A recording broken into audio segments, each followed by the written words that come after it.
My name is Hermann, I'm Nedek. Thanks, Mark, for inviting me to speak at this meeting. And, when people say, I feel nervous, after all the years, I still feel nervous. But that's great, I don't know, if it wasn't for NA and my program, I wouldn't be here today. And I must never forget. My clean time is the 27th of May, 1991. I have an AA sponsor. And I went to my first meetings, we mentioned it a few times here, to Hillbrow. I remember my wife took me there on Thursday night. And we were 4 or 5 people. And we had a speaker. And I'm so grateful tonight, and today actually, there was no swearing at all. Wonderful. When I went to my first meeting, that F word was every second word. F word, F word, F word. But I didn't go to meetings to control my talking or my language. I went there to stay away from drugs. And it was not easy. There was a lot of pain. And I went there, and I was a broken man. I was desperate. But I couldn't do it by myself. I went to that first meeting, and then my wife came to pick me up again. I said, "No, I'm not going back there. That's not for me. I didn't feel comfortable there." I walked into that meeting, and they said, "Sit down and listen." Nobody gave me a hug. Nobody gave me a hug. And that's important for me today. I sometimes just go to a meeting to get a hug from someone, And I wanted to feel happy, And then they said, when I had my first sponsor, he said, if you do the right things he told me what to do, get into service, work the program, and then work the steps and all that. You will be on the right track, and you will stay away from all this stuff. And I listened to him, because when I heard about open-mindedness, willingness, and honesty, I was the opposite. I wasn't willing to do anything. But I thought, I would tell them. I come from Germany. I will tell them, how to do this. I will show them, And I was on this ego trip for a long, long time. And that sponsor always said, you got to get rid of your ego and replace it. I said, what do you mean replace it? You replace it with your higher power. And I tried that. That's the second step. And my first taste of the fellowship I actually had in AA in 1983. And I didn't find it necessary to pick up another drink. But I had another drug problem, And so we always say we got to abstain from all drugs in order to recover. So in 1991, I booked myself into the rehab, and nobody chased me there, nobody took me there. I booked myself into rehab. And I was in there for 5 weeks.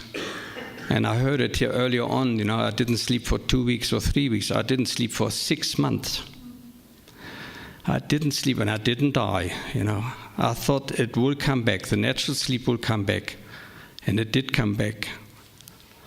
Anyway, when I left that rehab, when I was in rehab, I felt good. I felt safe there, and I had a good, nice therapist, and I felt good.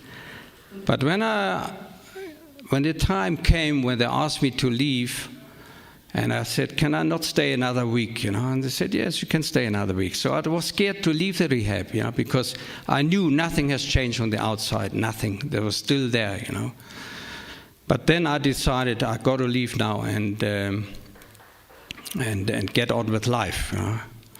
And I mustn't forget something. When I went to this meeting in Hillbrow, there was a lot of fighting, a lot of arguments. And then I decided to, at my furniture factory, I will make a suggestion box.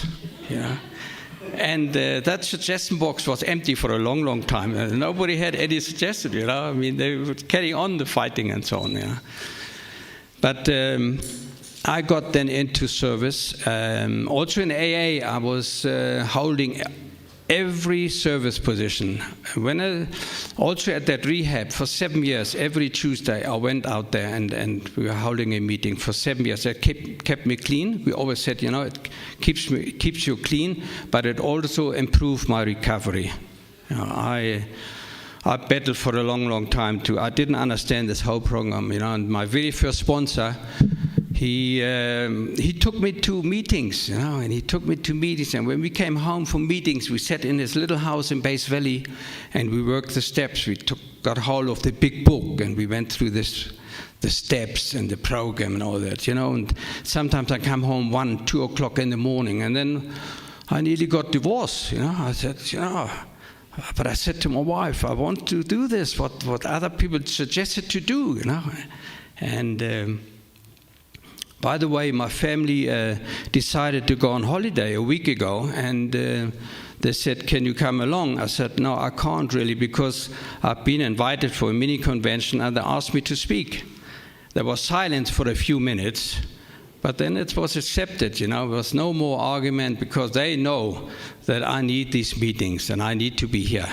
And I feel good, at meetings like this. And I'm in a safe place, But I had to learn a lot of more things. I had to learn about surrender, They told me there's hope. And it took me a long time, to work the steps and all this. And I got stuck on the second step for a long time. And, with this higher power, my ego was in my way. And I didn't know how to deal with this stuff, And as I said, it took me a long time. And I was one of these guys, whenever I went to get my supplies, my medical doctor always, I said, he always asked me how many do you want. So I always asked for a figure which I could change on the prescription. I was good at that. I remember my first supplier, he gave me 30, and I made 8 out of it, 3. And that sort of thing. I was scheming like you can't believe it. In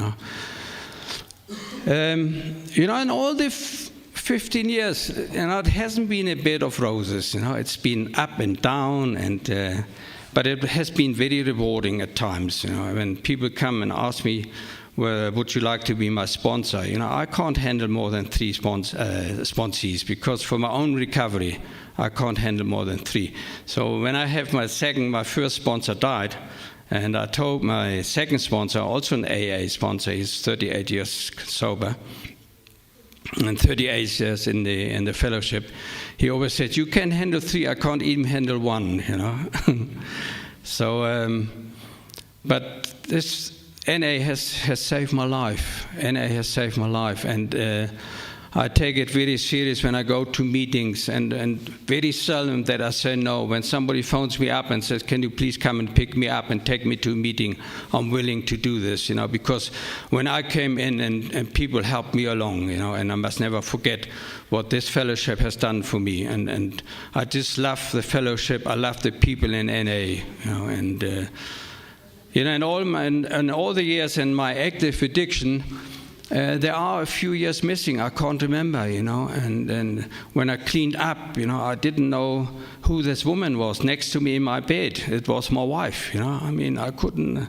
that drug, what I was on, it did everything for me, I have a family today, and they love me, and I love my family, and I have a little granddaughter, and she's, sometimes when my daughter said, will you watch Jordan, they leave Jordan with me. Can you imagine if I would be in active addiction, he would never leave my granddaughter with me, and this last year has been difficult. I lost my brother-in-law and my business partner. We worked together for 34 years, and it's been a tough year, and we sold the business, and I had to now work with other people, and you know what, if it wasn't for the program, I would never have managed. That I must never forget what this fellowship has done for me, and really, and God is with me, and God is with us here in this room right now. And you know what? if God chases you out of these rooms, the word God, then the drugs will bring you back. And I believe that really. And I have, I have a good life today. I get up in the morning and I surrender. And I use a lot of this positive mental attitude, that even when it's very difficult at times, I'm not scared of anything. I know that my higher power is always with me. And it's been wonderful in the fellowship. I've met a lot of people. I met good people. I met bad people, I must say. But that's also with my sponsor. I always said, no, I didn't like what that person had to say. He said, always take the good stuff with you and leave the rest behind. And I must never forget. And I have a home group. As Forest Town is my home group, and I had never been once without a service position. I got to give something back what I got from the fellowship, and if there are so many meetings at that time, we spoke about it, about 2 or 3 meetings a week, and a lot of these old timers, we don't see them anymore. And let's also not forget tonight those people who are not with us anymore, and I've seen people relapse and have died, and that's how serious this whole addiction is. And that's about all I have to say. When I like to say, Bridget, thank you very much for your kind words. I had tears in my eyes, to remind the olden days. It's wonderful. I remember in 1994, the first convention. There were guys in a suit and a tie, and when I got up this morning, I thought maybe I should put on a suit and a tie. And they're not with us. They're not doing any service at all. But last night, my addiction came back, and when after the game, I just grabbed my German flag and I went onto the entry in my combi and the German flag out there, And I was racing, and I thought, you stupid, man, what are you doing, But in the meantime, I was so excited about this whole thing. And I remember it brought so much back. When I was in rehab, I had to write my life story. And my life story was all about soccer, nothing else, nothing else. Just soccer, soccer, soccer, and that's my life, I just love it, But can you imagine that I drove down the N3 with my German flag out there, But I looked forward to come here tonight. Believe me, I'm not the greatest speaker, but all I need is one person here to get something out of my share, and that's important to me. And I often hear it, we're not a social club. It's life, it's between life and death. And the